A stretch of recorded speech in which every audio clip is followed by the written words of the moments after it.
Because I know you sort of like chopped and changed it all around. Yeah. Well, we were in here about, must have been in here about 11 months ago now. And I was with a drummer and a guitarist, and they both left over the course of 11 months. Oh. So then I was left on my own, and struggled valiantly on with Wendy the werewolf over there. Yeah. And Wendy and Snarls came along quite recently, and we met at a gig. Where our first gig together we actually met. So we hadn't played together when we played our first gig at the 6 Bar in Cambridge. It's the first time. Well, how did Paul learn the songs, and did you send the tracks over to him? Yeah, just sent them over to him, and because he's such a professional, aren't you? Yeah, I just listened to him in the dressing room and then made notes. And I got a piece of paper at the side of me. I stripped all the drums off the kit and just made sure that I just got the basics so I didn't get tempted to go mad. Excellent. That doesn't help. So how did you come across Paul then? Oh, the usual way, Doc. Find my band and this or something like that? Yeah, just online, posted an advert, and he replied. At the time, I was just playing with the dance beat. I played one gig with just the dance beat, just me and the dance beat at the Ostrich. That was Socks On show. Yeah. Socks On record show. And then and then Paul came along, and we've been playing. We played 3 shows, haven't we? We played 3 shows? I think it's 3, yeah. Yeah. 3 shows. So this is like the grand introduction of Paul. It's all about Paul. It's not all about me. It's all about you, Matt. Stop it. Stop it. It's his birthday tomorrow. It's all. Is it? Oh, happy birthday. Tomorrow. Yeah. Oh, well done. Andy's a new dad. As new dad as well. Oh, it's all happening. It's all happening. Yeah, I had a wonderful baby boy in February. Oh, well, you are new dad then, That was very special. Noah, his name is. So big shout out to Noah, who's listening, and also to Gemma, my darling partner, who gave birth to him. Yeah. Big well done to Gemma. Rightio, what's the first track you're going to play for us this evening? It's called Human Cannibals, Doc. Off you go. All right, then.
what's out there? I'm all out of breath after that, Doc. Yeah, I can't see you really. There's a great big pillar in the way, and I've not started looking on my phone yet because I always concentrate on the sound for a start. So, what sort of what do you like putting in your lyrics? Because those are quite unusual lyrics. What sort of inspires you? Oh, mostly rage and anger and discontent and irreverence. That's basically it. It's all the stuff I don't generally express in my everyday life, really. Yeah. Sort of, what are you raging and angry about? God knows. I haven't got a clue. He's not an angry person. Well, this is it. I'm not an angry person, but we all have an angry side, of course. In my day job, I'm a psychotherapeutic counsellor, so quite often people really struggle if they don't express their anger. Yeah, get that. It really impact them in a very negative way. Obviously, it's about expressing it, cleanly and safely. But and you burn a lot of energy off playing the guitar and jumping around anyway. There's a lot of energy in anger and rage, I tell you. It's great. What inspired you to take up music? Say again? What inspired you to take up music? I've been making music since I was 7. I started playing piano, but yeah. Did your parents encourage you to take it? That's it. Yeah, my mum's a music teacher. My dad was a DJ in the 70s. He sold hi-fi on Tottenham Court Road. Nice. They might be listening to. Nice. So shout out to them. Hope he kept some of the equipment. That would be worth a lot of money nowadays. Oh, he's got some good gear. He's got some lovely tannoy speakers. Yeah, I'm always keeping an eye out for 1970s stuff. Got 80s stuff, but 70s stuff's a bit harder to come by. It's chunky. It takes up a lot of space, but it's worth it, isn't it? Yeah. I sort of like them sort of amps that have sort of got false veneer on them, you know what I mean? From the 70s and stuff like that. Yeah. Stop it. Get me all hot and under the collar. Yeah. I shall get there. Build a system out of that sort of stuff here and there. You know what I mean? You come across it now and again. Yeah. What's the next track you're going to play for us? This song's called Time Waster. Oh, yeah.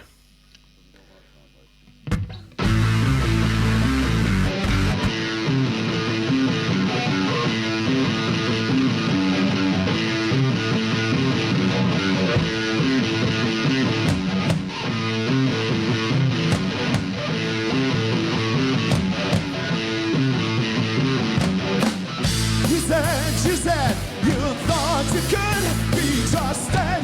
You said you thought nothing could go wrong. Go. You said you thought you could be what's dead. You said you thought nothing could go wrong. Oh.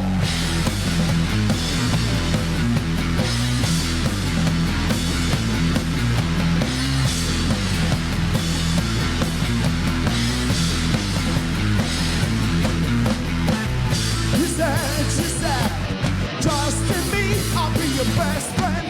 Roll over instead, there's nothing here but as a phone, no.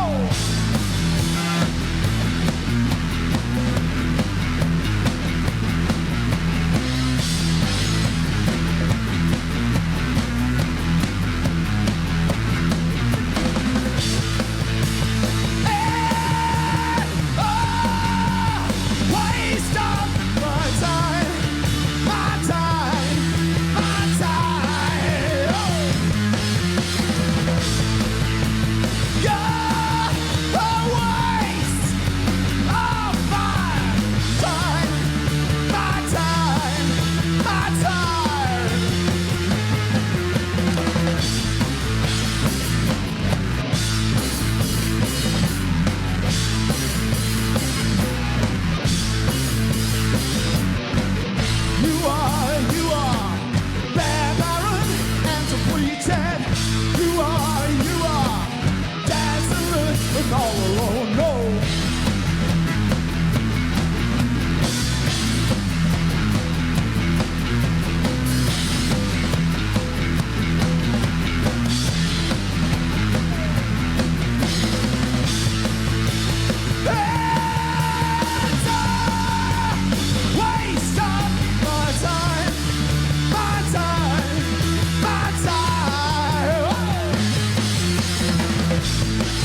Cheers. Got a few shout-outs to people. Shout-out to Michael Day. Shout-out to Gemma Ilston. Shout-out to Stuart Inger. Gemma Ilston says, great to be able to hear you live again. Sounding great. That's my lady. Hello, Gemma. And Stuart Inger from Nottingham says, greetings from Nottingham. Loving it. Oi, oi. That's where my daughter was. And Michael Day comments, great band, like them, guys. Thanks for listening and watching and commenting on the show. That's very nice. Thank you. Matt, do you have like a big book of words and stuff like that you keep by the bed, or it's all on a sound recorder on your phone? Nowadays, I tend to record stuff on my phone. Yeah. It's quite modern, really, I guess, isn't it? But, Yeah. I've got a little book too. My missus bought it for me. It's got lovely watercolour of a raven on it. A raven is my my favourite animal. I love the raven. Yeah. Oh, you're a bit dark, aren't you? You're a bit of a dark horse by the sounds of it.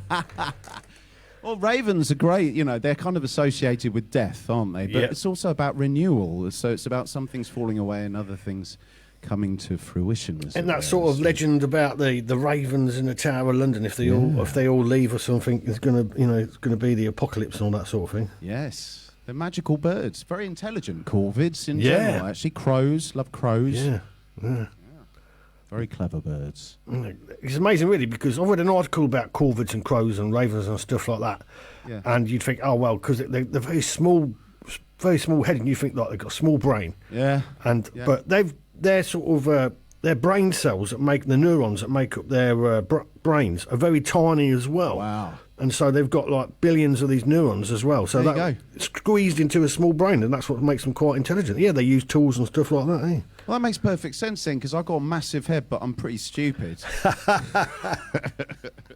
Don't say things like that. What's the next track you're going to play for us? Oh, this that's is a our last single. So it came out in January. It's available on all good streaming platforms, etc., etc. So yeah, it's called Dirty Secret. Off you go.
Good.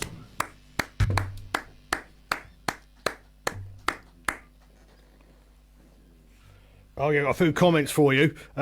Philip Clark says, nice, what's your fudge pedal? Are you using an octave pedal?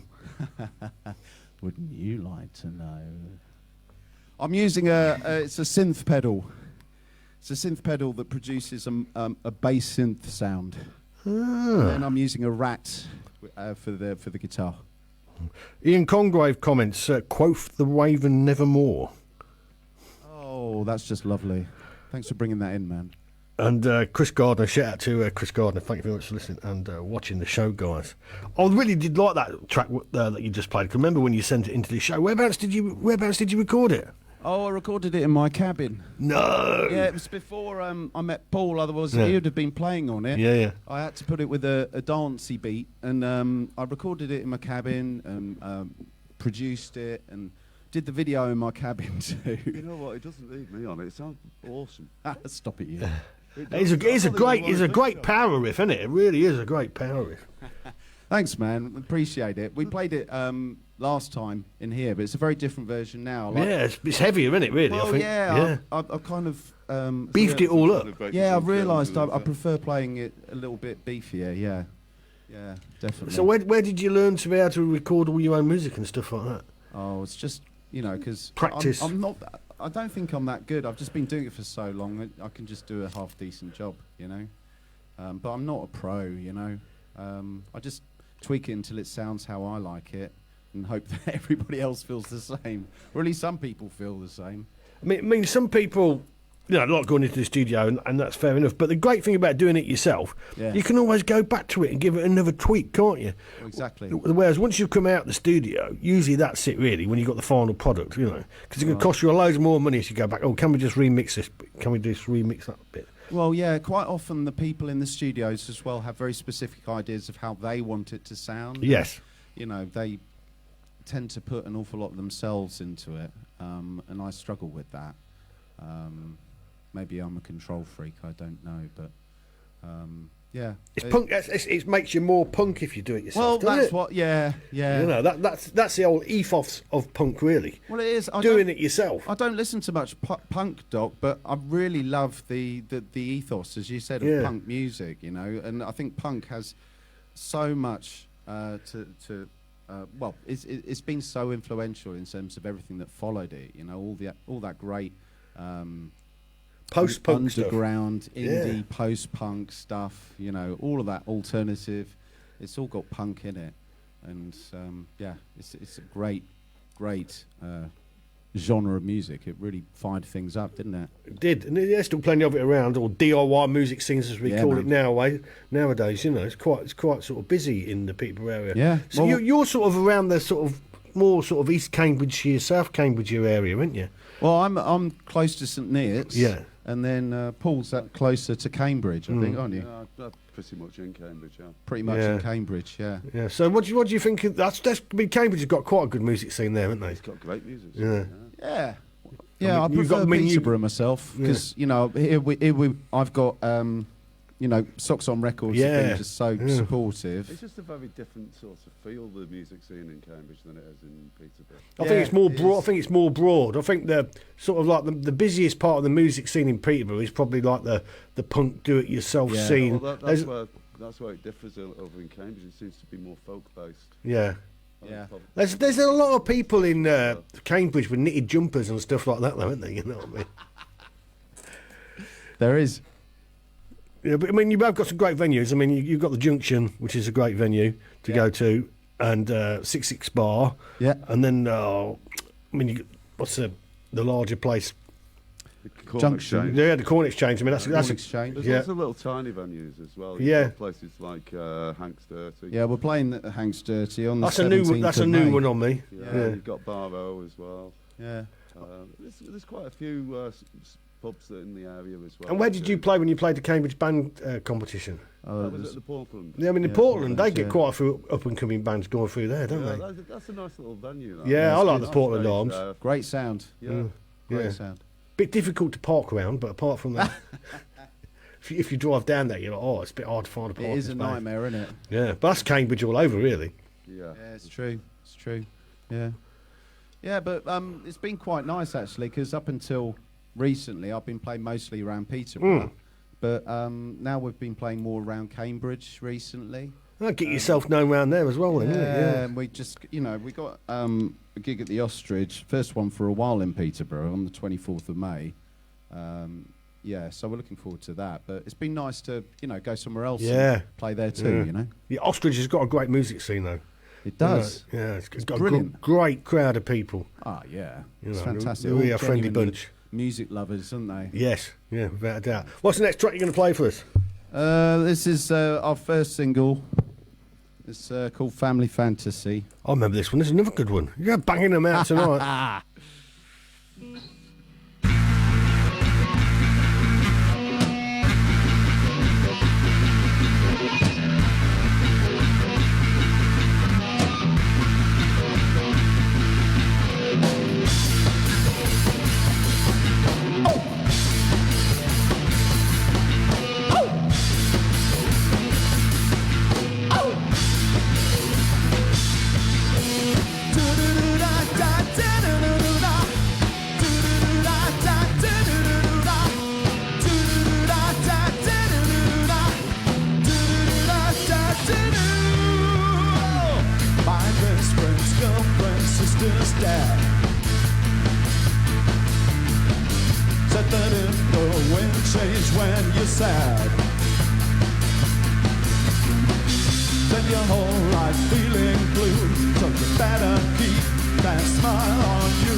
Shout out to Scott Bray. He says, love it, nice bit of bite to that song. Yeah. And a shout out to Shane Spencer. Oh, just bang my head on the mic. Paul. Thanks, guys. Yes, sir. You've got an interesting backstory. I've got lots of interesting backstory. So you grew up in Manchester? No, I actually grew up in, my early first couple of years, yes, Manchester, but I spent most of my early life in Macclesfield, Oh, cool. just about 20 miles south. Is it? Yeah, about 20 miles south of Manchester. Lovely musical heritage there. You know, you've got bands like Joy Division. Yeah, of course. From that area. And what encouraged you to take up the drum? Who encouraged you to take up the drum? My grandfather, actually. I got a drum kit for my 4th birthday. Or was it my 5th birthday? Bet your mum and dad loved him. Well, the drum kit disappeared after a few weeks and I never saw it again. But my grandfather apparently was a professional drummer. Not that I ever saw much of him. But, And what age did you return to it? to drums. Yeah. I think it was when I was at college. I was at college studying music. I'd already playing a few other musical instruments, and I needed to take up another couple of musical instruments for my college course. I decided to take up the drums, so I bought a drum kit from a catalogue, and the hardware was useless. And the cymbals were terrible, but the drums were actually really nice. I've still got them. Wow. It was a Premier Senator kit. That sounds good. And I've never really seen another one. It's quite a rare thing, apparently. Collector's item sort of thing. But it does sound awesome. Oh, excellent. So you still use it now and again? Well, I was going to use it, but I had a little bit of trouble with my van today, so I've put a different drum kit in that I usually play with another band with. Fair enough. So when you was playing, what sort of music was you playing when you first started, like in bands and stuff like When that? I first started playing music, I was 4 years old when I got on stage for the first time, playing the cornet at the Salvation Army. Brilliant. And I shook like a leaf. I was so nervous. But I never stopped playing music ever. All the way through school, we got preferential treatment, taken out of lessons to play music. Of course, yeah. Went on to college to do music. It's just been my entire life. And when I left college, I ended up being in bands, having my own rehearsal studios, recording studios, and it became a profession. Nice. Do you still make a living out of music? Yeah, absolutely. I've got a sound and lighting business. Still produce people. I've got somebody coming over tomorrow night, actually. Nice. For the weekend to carry on producing an album. Yeah, I still do quite a lot. And you know a lot of people from the Manchester music scene, I take it. I know one or two, yeah. Yeah. What about name dropping? And I don't want to do anything. No. And a little bird told me that you ran away with the circus. Yeah. I mean, that was quite an interesting. I was actually working on a cruise ship, and I met my wife on there, who's from St. Petersburg, and we came back to the UK. Fantastic. She was getting a little bit homesick, and I saw on the front cover of the Cheshire Life some Russian Cossacks who were about to tour, and with being a sound and lighting engineer, I just decided to call the company up and see if they needed any help, and I ended up running away with that show, and that turned into quite a big show. It was called Spirit of the Horse, and because of that was part of the Gandhi's circus organisation, and I ended up working with a number of the Gandhi's shows. And Do you tour the world with them, sort of thing? I've been to one or two places, mostly the UK really, but yeah, I've been to Asia and a few other places with them. But I mean, I've been really lucky to have travelled all over the world with my work. Fantastic life. What a fantastic life. Very privileged. Yeah. Well, not many people could do a job that they really love, is it? You know what I mean? Well, as we were saying earlier, that's the holy grail, isn't it? To it is. Yeah. Make what you love doing your livelihood. Yeah, without a doubt. That's the holy grail. Yeah, without doubt. I certainly do love what I do. Excellent. What's the next song you're going to play us, guys? It's called Real Big Somebody. Off you go.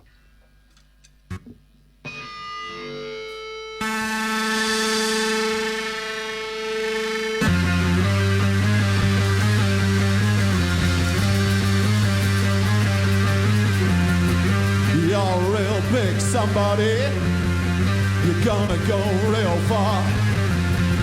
You get your picture in the papers, oh, and you'll be a star.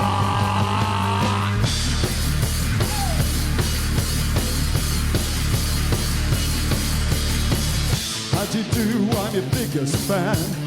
just came up to meet you and shake you by the hand. How do you get where you are? Did you write a hit series, set fire to your guitar? How do you look so good for your age? Did it cost a lot of money to wipe all light from your face?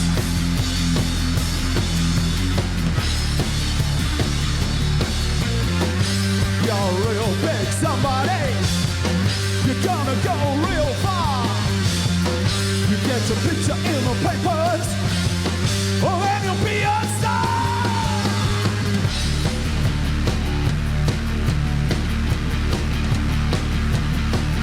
Did you really tell it all to the magazine, or did you hold something back that they might find quite extreme? Did you overdose on pills and drown in the bath? Did you change your name by default to a fruit just for a laugh?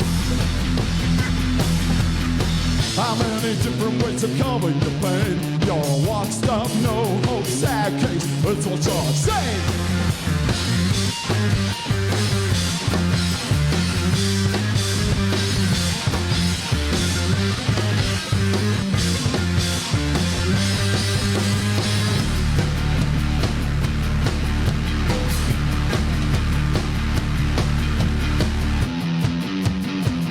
Big someone going somewhere. You're really something, can I live in your shadow? Oh! Big ego, top of nothing. Shine so brightly, can I live in your shadow? Shine so brightly, can I live in your? You're real big somebody. Gonna go real far. Get your picture in the papers, when you'll be a star. Oh! Did you join a dark cult, cut off all of your hair? Did you buy a pet monkey, expose yourself for a dare? Did you overdose on pills and drown in the bath? Did you change your name by default to a fruit just for a laugh? How many different ways to cover your pain? How many different ways to cover your pain? How many different ways to cover your pain? How many ways can you cover your pain?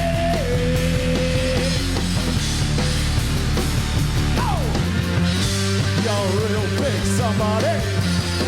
You're gonna go real far. You get your picture in the papers, when you'll be a star.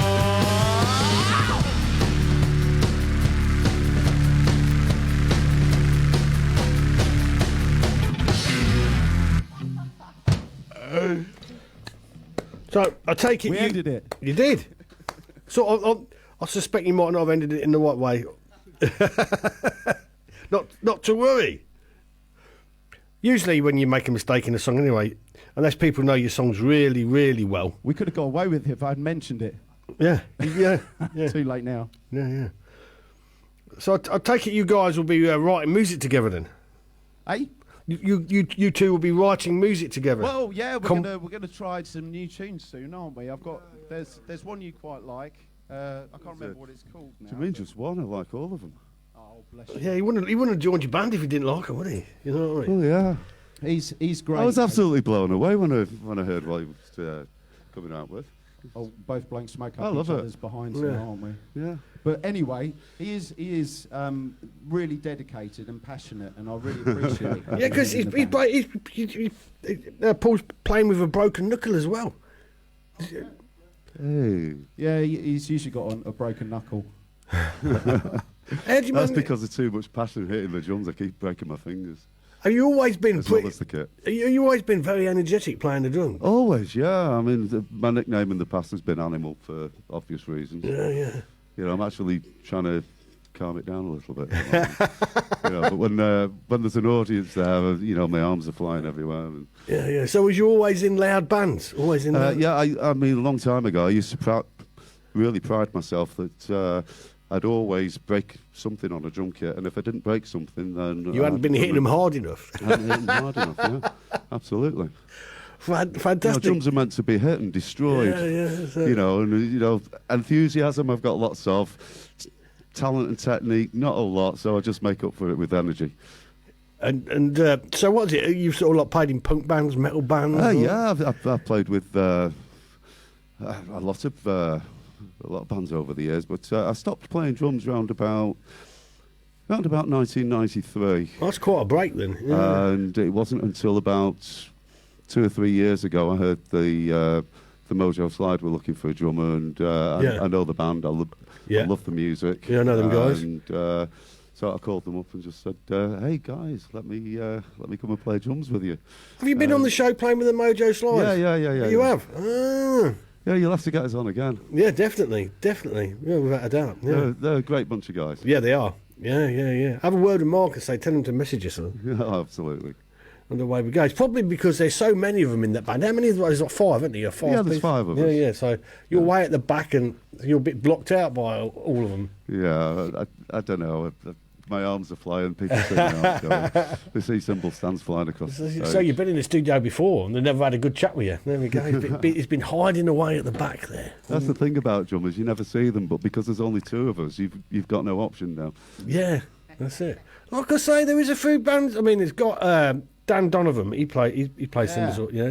He's playing the other night, Yeah. Tuesday at the Ostrich, wasn't he? Yeah. With Sam from Coupe de Tete as well. Yeah. It was a shame I missed that one, but yeah, Dan's fantastic, really good. And then And you've there's got Dodo's as well, Dodo Appreciation Yeah, Society. that's never. Yeah. And Orbeals and the Baron, if you never heard them before. Absolutely. They're another one. We could set up a gig, couldn't you? Really? Oh, yeah. That'd be quite a night, really. Two-piece night. The sound man would love us, wouldn't they? Yeah. They'd be like, oh, nice and easy. Yeah. So that's quite an idea, really, isn't it? 2-piece night. Yeah. Yeah. Down the Terrific Ostrich. idea. Yeah, it's a good idea. We'll have to do that. Let's see if we can pursue it. Shout out to Dave Babbitt and a shout out to Wyndham Coombe Boxall. Guys, thank you for listening and watching the show. Oh, you got some new ones to play for us. What's the next track you're going to play for us? Oh, this next track is called a Night new Swimming Doc. There we go. It's a new one. What was it called, sorry? Well, it's a new one for Paul, and it's called Night Swimming. Okay.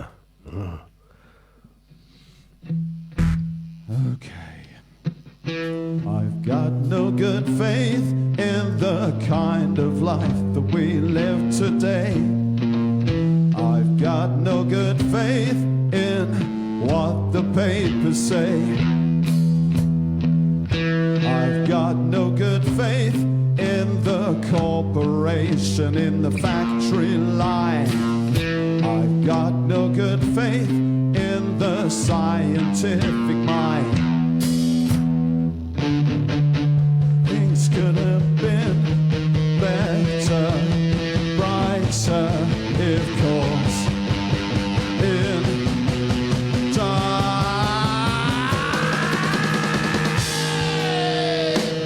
Night swimming as it's all time backstone, jimmy dipping and hills are backstone.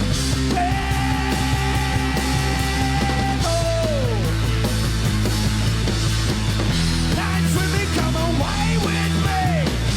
Jimmy dipping in a cold dark sea.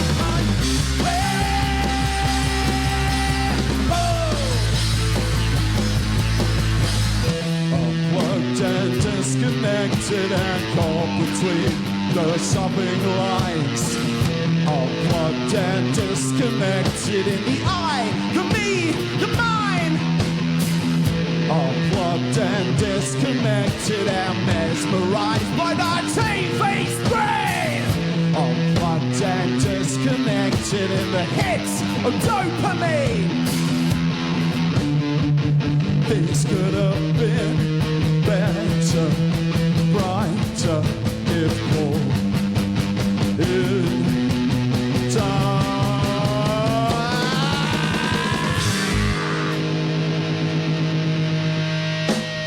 Night swimming has its own direction, gilly dipping and insurrection.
Oh, I've got some shout-outs. Shout-out to Rafael Marciano. Shout-out to Tim Jones. A shout-out to Mark Wilkes. Mark, gonna have to get you back on the show. Send me a message. Shout-out... no, I've already shout-out, Gemma. Gemma says, look what you've done with night swimming. Oh, thanks, Jem. And Wyndham Coombs Boxall's comments, getting Dead Kennedy vibes. Did it just hear you say you got Mark Wilkes doing a shout-out? Yeah, I just shouted out Mark Wilkes, yeah. Nice one, hi, Mark. They've put me off my train. Oh, yeah. Why have we got a werewolf in the corner? That's not a werewolf, that's Wendy. Wendy the werewolf. Where's this Growler. bizarre She's got her own idea come website, from? you know. Oh, well, it's just a gimmick, isn't it? Let's face it. No, she's our mascot.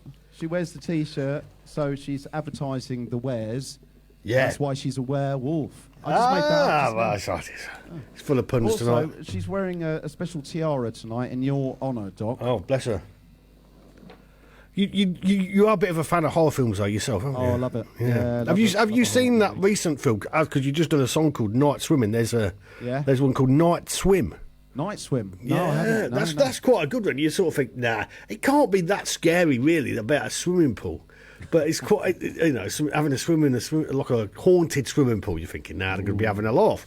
But it's a good film. It's amazing what people can make, films out of ideas that come out of people's heads sometimes. Yeah. You know what I mean? I like the old classic horrors, though. Dear, you're like a Hammer horror fan, are you? The Birds. Yeah, The Alfred Shining. Hitchcock. Yeah, The Shining's classic. Yeah. Those are awesome. Hey, Matt, tell them about Easter Sunday.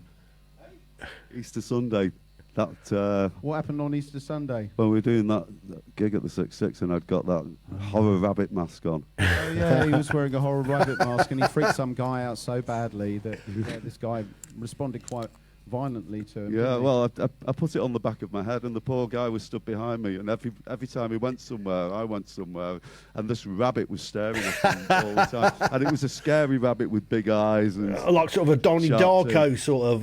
Well, yeah, yeah. it was a lot more scary than that, actually. Yeah, Was it? Oh, dear. I wouldn't like to meet. Are you into your horror films as well, then?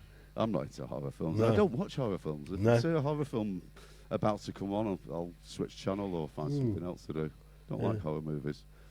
Why not? He's repressed his rage. No, it's not, I don't find them scary at all. I just think they're silly. Each to their own. Yeah, yeah. Exactly. You know, I don't watch horror films for the fact that they're scary. I just think because a lot of the time they've got original storyline that you never sort of you've seen before, which is the trouble is with detective movies or action movies, you watch about 20 minutes of it and you're like, I know exactly where this film's going to go. Yeah. Exactly. Well, whereas like a horror film or a science fiction film, it's just the whole idea that, you think, well, that idea is, even if the film's really cheesy, sometimes the idea behind it can be really good, and that's what attracts me to horror films and science fiction and stuff It's like that. less real, isn't it? I think some people are fans of, like fantasy and Yeah, I am. Fantasy, horror, all that sort of stuff, kind yeah. of sci-fi, because it's unreal, isn't it? Yeah, it's escapism as well, no doubt. Yeah, whereas other people like the real stuff, the gritty stuff, the earthly I stuff. like watching a don't they? good documentary, personally. Yeah, I don't mind a good documentary neither, but you know what I mean. So A cup of cocoa and a nice bicky. Yeah, a nice glass of red wine and Nice glass of some red cheese. wine. yeah, you're too cultured. You're too cultured for us. Oh, we'll have to get you That's some because nice... I live in Cambridge. Yeah, well, this is it. Yeah. I'm surprised you're not in a jumper. We're the cheese and wine brigade. Yeah. Well, what about Cambridge? It sort of dies a bit, doesn't it? Summer holidays and school holidays and all that sort of thing. It's a totally different place without the students in there. Well, this is one of the best places to live in the country, personally. I was in a charity shop in Cambridge recently, and a lady was just going out the door, and she was making rude remarks about people that live in St Neots. Actually, she was saying, No. Yes, I was outraged. She disappeared before I could say something. It's just but jealousy. She said people from St Neots have bad teeth. And I resent that. Yeah, but American people say all English have got bad teeth, don't they? You know what I mean? No, we have dog's teeth. They're just yeah, real dog's teeth. Yeah, that's another thing. Where'd you get the idea of dog's teeth from? Oh, I was walking the dogs, and oh god, it's a right nightmare trying to come up with a name. The dog, I tell you, it's like a good one. Yes. And it just came out of walking the dogs. I was with my missus, and just spitballing names really, and it just came out of that. But I just like the savagery in it. And, you know, we put exclamation marks after the dogs and the teeth because first you see the dogs and then you feel the bite, don't you? So, dogs, teeth! Oh! So that's how you pronounce it. It's not dog's teeth, it's dog's teeth! Like that. What sort of dogs have you got? We've got two little... They're the most unfierce dogs you could possibly imagine. They're tiny little white things called Lhasa-Apsos. I know the sort of thing you mean. Yeah, yeah. They're originally from Tibet, and they used to hang out with the monks in Tibet. Yeah. Keep them warm, mind you. You know what I mean? Like the native people in the North Pole, they have how cold it is. So it's really cold. It's averagely cold. You have a 1 dog night, and it gets a bit cold. You have a 2 dog night until you get the whole lot of the slave dogs in. Like it's about a 10 dog night because it's about minus 34 or something like that. You know what I mean? So, wow. Whatever it is up there. So that's what I say. That's what I say to my dogs. I say, "Come on, dogs! It's 2 dog night tonight," and they dive on the bed and away we go. Like, you know what I mean? Do you have your dogs in bed? That's another interesting question. Yeah, I was just about to say I can't deal with my dogs in the bed. No. It drives me crazy. Like I'd love to have them on the bed, but they wake me up every 5 seconds. Are they jiffle arses, are they? Oh, they just move around and they keep me up. So yeah, they're right beside the bed. I've got one that follows me. As soon as I go to bed, he's up there, straight on the bed, and he just stays in bed all night long. Oh, and if anybody dares enter the room or comes near it, he just growls. He's got the most evil growl going. You know? He's a lovely dog, but he's like very protective at night time. You know what I mean? One of my sons comes in the morning or something to grab something out the other bathroom or something. You know, as soon as he opens the door, and he sounds that. Anyway, that's enough about dogs. Let's get back to the music. Oh, I can speak about dogs all night long. Hey? Have you got one? We'll have one more chat. Have you got a dog, Paul? No, I've got a cat. Cat person. See what I mean? No, I'm cat not- person not- lives in Cambridge. not a Got a cat woolly jumper. Just not an animal person at all. I'm actually Cheese and allergic wine. to cats as well. It's just. Is it your missus' cat? Well, I think it's constructive dismissal. I see. She insisted on getting a cat. Yeah. But you know what? It's a lovely little thing. But talking about beds, she likes climbing under the blankets and hiding during the day. And you walk into the bedroom, there's a little tiny lump in the middle of the bed and underneath the covers. You got to be careful, you just don't sit on it. Yeah. What's cat? What's a cat called? Pussycat. That's what my parents have got a cat, and I said, "What do you call? What's his name?" He's like, "Cat." Well, fair enough. My wife named him Varsa, but I think it's a crap name. Varsa. So I usually call the cat either Pussycat or Cattypuss. Cattypuss is not too bad at all, is it? Go for that one. What's the next track you're going to play for us, guys? This song, I reckon this is going to be our next single. It's called Broken Problem. I think it's certainly worthy.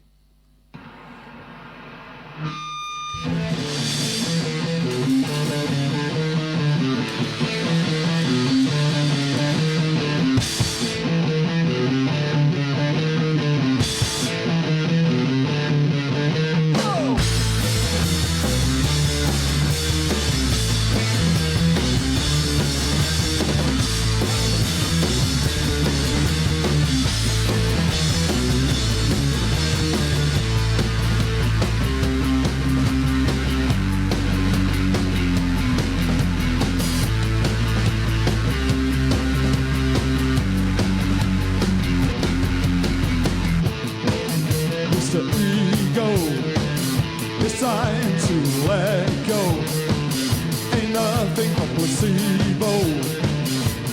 Jack burrito. Cannot fix it. And it's just a broken problem. Thinking positive won't use a burn.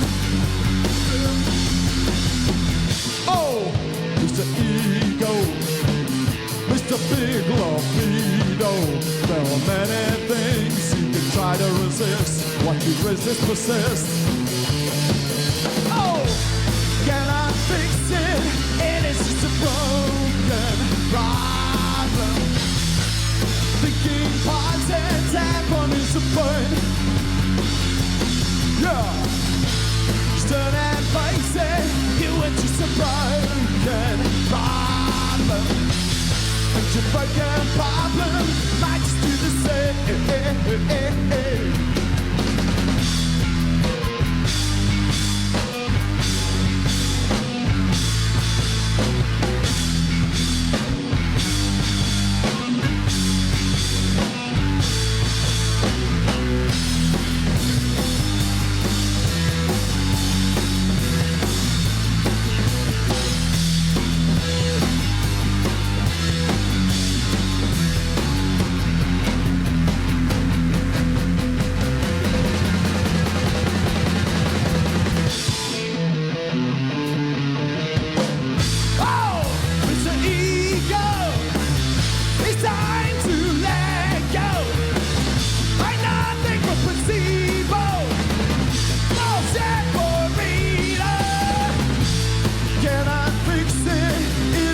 a broken problem.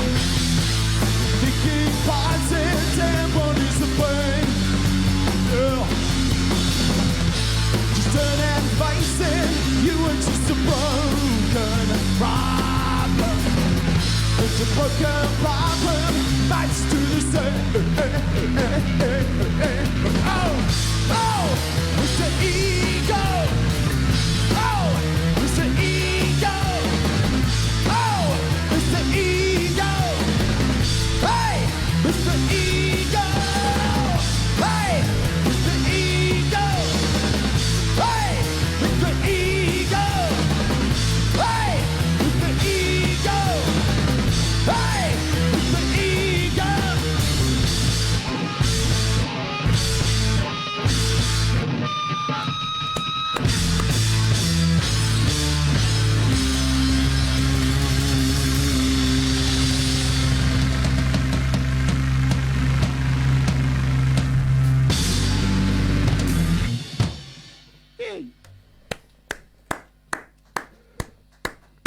Shout out to Philip Allen, a shout out to Andy Henderson, and a shout out to Leah Grace. Thank you very much for listening and watching the show. Are you fans of The Damned? Because I think The Damned... Yes. Yes, I love The Damned. Yeah, I think there's a bit of a Damned influence in there. Oh, you're the first person to ever equate what I do with The Damned. Thank you so much. I really appreciate it. Yeah, I can just pick up on it here and there. Yeah. Love that. Doesn't sound much like Eloisa to me. Well, I don't know. What's that? Dave Vanian. Yeah, Dave Vanian. There's some Dave Vanian vibes coming from you guys. No, the early Damned, yeah, definitely. Definitely get where you're coming from. Well, from Neat and people, songs like that, yeah. But no, I think it's a bit sort of mid-Damned when they sort of hit their more gothic style period. Yeah, I can sort of see that, Yeah. There's a bit of drama in there, you see. Yes, drama. Yeah. Mixed with punk. Yeah. You get The Damned, or you get us. Yeah, I can see there. New Age Grace comment sounding great. Thank you very much for listening to watching. Cheers. Yeah, Nice thank you. one. All right, so have you got enough to do 2 songs back to back? Oh, we've only got one song That's left. all right. Well, it's But perfect all right, time. 'cause It's perfect time. Really long. That's what she said. Right, last one. What's it called? It's called Pigpen. Pigpen. Off we go.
masses.